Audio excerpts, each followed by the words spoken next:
Hi, my name is Andy Fox. I'm the Business Development Manager for BestCode. And in these short tutorial videos, I'm going to show you how to operate and take care of your Series 8 CIJ printer.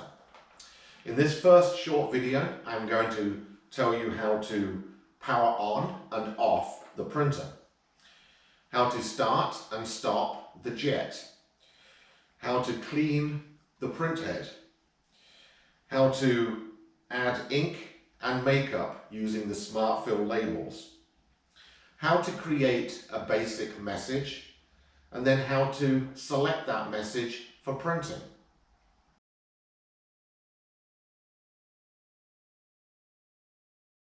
So the first thing you'll notice on the CIJ printer is that there are no switches. The correct method for powering on the printer is to press and hold the keypad for 2 seconds. The system will then power up and go through its cycle of loading to the home screen. This process takes around 40 seconds to a minute.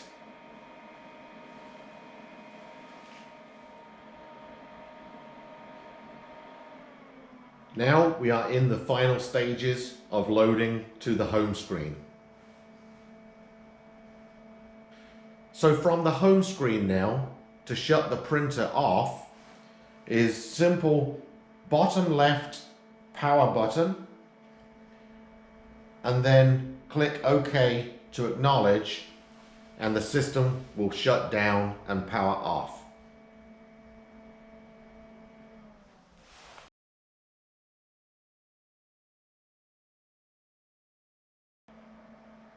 In this section, I'm going to show you how to start and stop the jet. From the home screen with the printer on, you will see 2 buttons, the green one which is start and the red one which is stopped. Currently the jet is off and you see the red alarm status on the stack beacon. So to turn on the jet, simply press the start button. You will hear some solenoids firing and the pump start up. This operation takes just over a minute, about 1 minute and 2 seconds.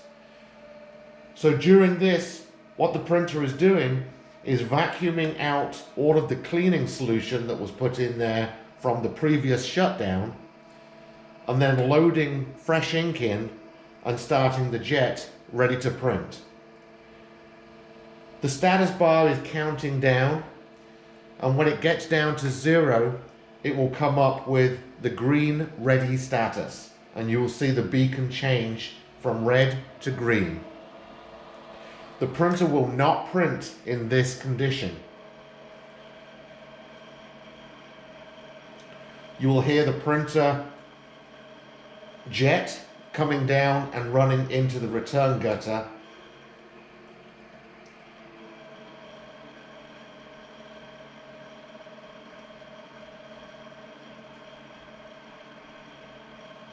So now you see the status bar has changed to green, it says ready, and the beacon has come down and it's now changed from red to green.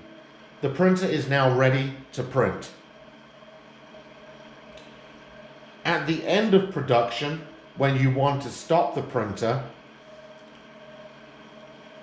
underneath the ready status now is a button that says stop, the red button. You simply press the button.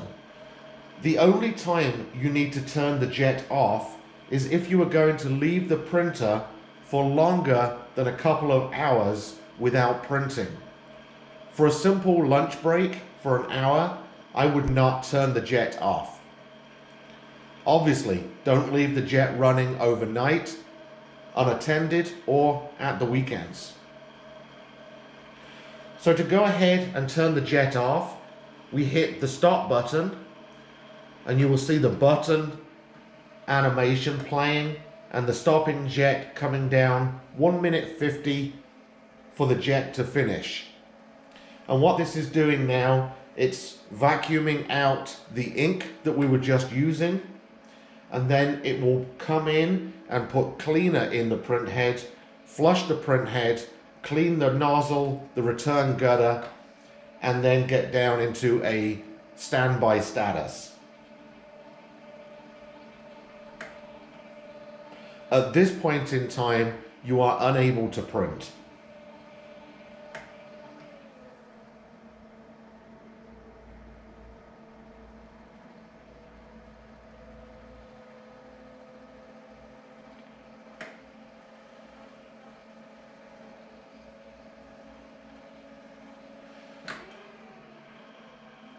In the final stages, you will hear the relays change, the solenoids change, and you will see the cleaner coming through and cleaning the nozzle and return gutter.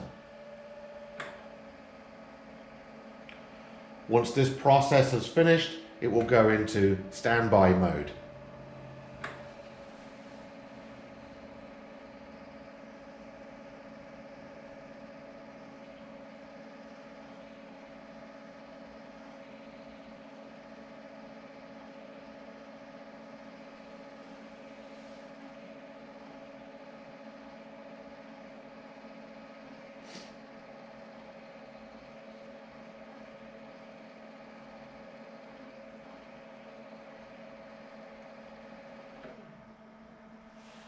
Now the status bar has gone, the red on the beacon is up, and it says here, stopped.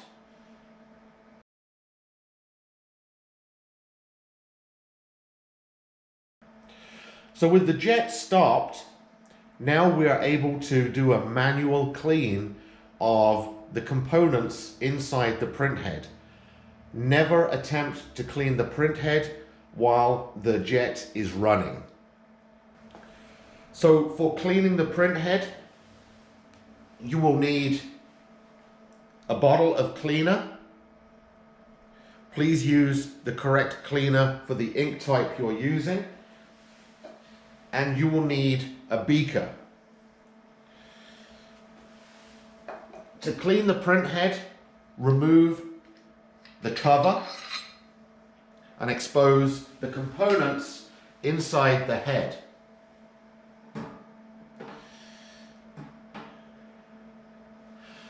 The components you want to clean around the nozzle of the drop generator, around the charge electrode in the slot where the green LED is flashing, the little copper phase detect sensor, the inside of the plates for the deflection, and around the return gutter. And the way we do this, we offer the beaker underneath, and we use the cleaner to clean around the components.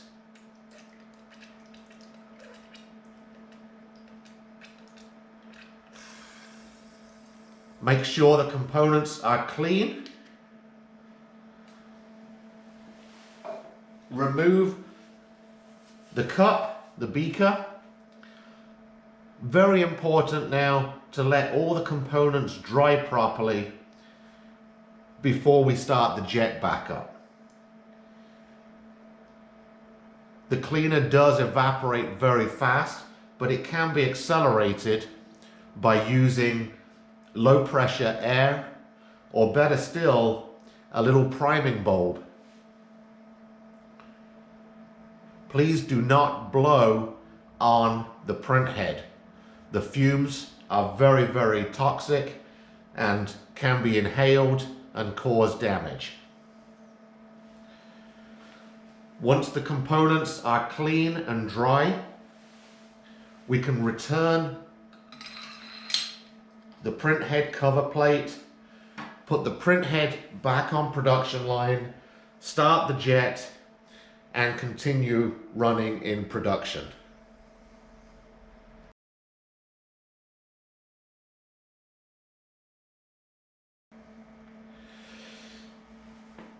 On the bottle of makeup and ink, you will see a label with the sensor symbol. You'll also see this symbol on the top of the printer next to the cup. To replenish the fluids, remove the SmartFill cup cap. align the symbols together between the bottle and the printer, keeping the cap on at this point in time. Now simply press the button that corresponds to the makeup or the ink of what you're replenishing, and it will come up with a success. At this point in time, we are checking for the right type of ink and the expiration of the ink. When you have the success green window pop up, click OK and confirm it. Now you can go ahead and remove the cap on the bottle. On the bottom, you will see there is a silver foil seal.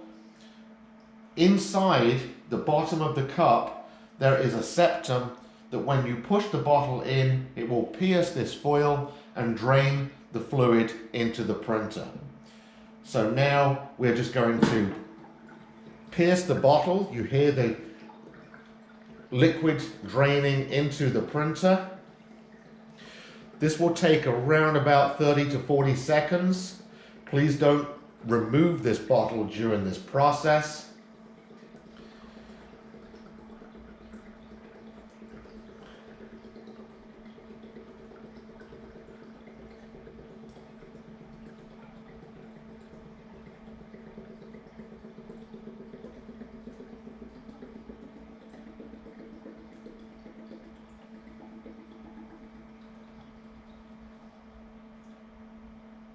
We can hear now that the fluid has drained into the printer.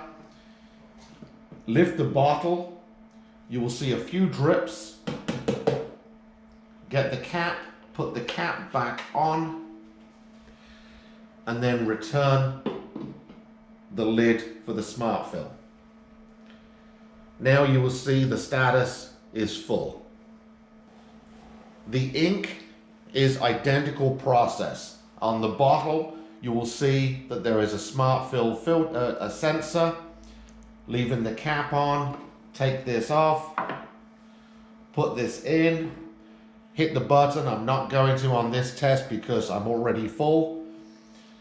Take the cap off once it's come up with success, put it in, pierce the foil, let the ink drain into the printer.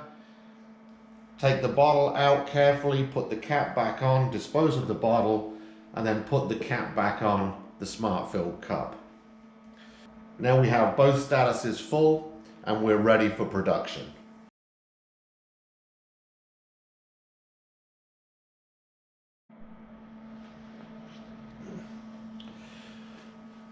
In this section, I'm going to show you how to create a basic message for printing. Along the bottom of the screen here, the home screen, you will see various icons. On the left side here, right next to the power off button, is one called Messages. If we press the message button, so this window, we can see a list of messages that have already been created. I'm going to go ahead and press New to add a new message. It's prompting me to put in a file name. The file name is going to be the name that the operator recognizes for the particular product that they are printing. This I'm going to go ahead and just put in a simple name code. And then I'm going to confirm that. Now it brings me into a selection of different types of fields that I can put into this message. I've got a simple text field. This is a fixed text. I've got an autocode field, which is variable text, like a best before date, a time code, or maybe a shift code. We have a user-defined field. This would be prompting the operator to enter in variable information like a batch number at the start of a shift. We have then a barcode field, both linear and two-dimensional barcodes, and then a graphic field for putting in basic graphics. I'm going to go ahead and choose the text field, and I'm going to hit the plus button to add a text. At this point in time, it brings me into the template, and I want to put in a 2-line code. So I'm going to go into the font, and under template here on the right hand side, I'm going to scroll through until I see a 2-line code. It's 4, it's 3, 2, 2-line, 7-dot font. Now I'm going to put back into the keypad, and I'm going to type in the information that I want to put in here. And I'm going to type in a very simple best space before, and then I'm going to put the colon. Now, a lot of operators actually don't use the variable field. They prefer going in each morning and physically typing in the date code. That's okay. So I'm going to go ahead and go into the numbers, and I'm going to put in some very simple numbers.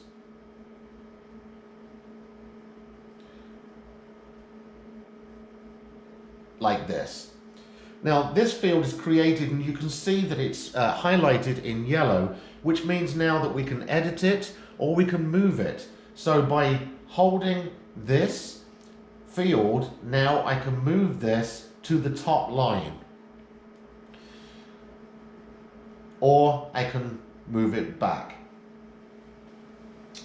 And what I'm going to do now is I'm going to create another new field, and for this I'm going to go into new, and I'm going to create another text field, and I'm going to create the field. So batch, then I'm going to use the numbers sign, put a space in, and I'm going to put in a fictitious batch number. And again, it's highlighted in yellow, so now I can grab this and I can move it to where I want it to go. I can align it with the other text as well. If I'm missing here, I can go into the settings and use this arrow, and now I can scroll across to the start of the message. I'm going to select this batch, and now I'm going to drag this over so that both messages are in line. I could move it also so that it is central. Once we have created the message in the format that we want it in, I'm going to hit save, and this has saved that message as code into the memory of the printer. So now for selecting this message for printing, an operator in very simple key presses would highlight the message that they want to print, which is the code. It gives a quick preview of the message here, and they're going to hit this button here, which is select. Once they've selected that code, the printer returns back to the home screen. It gives you the example of what we're printing, and we're ready to print.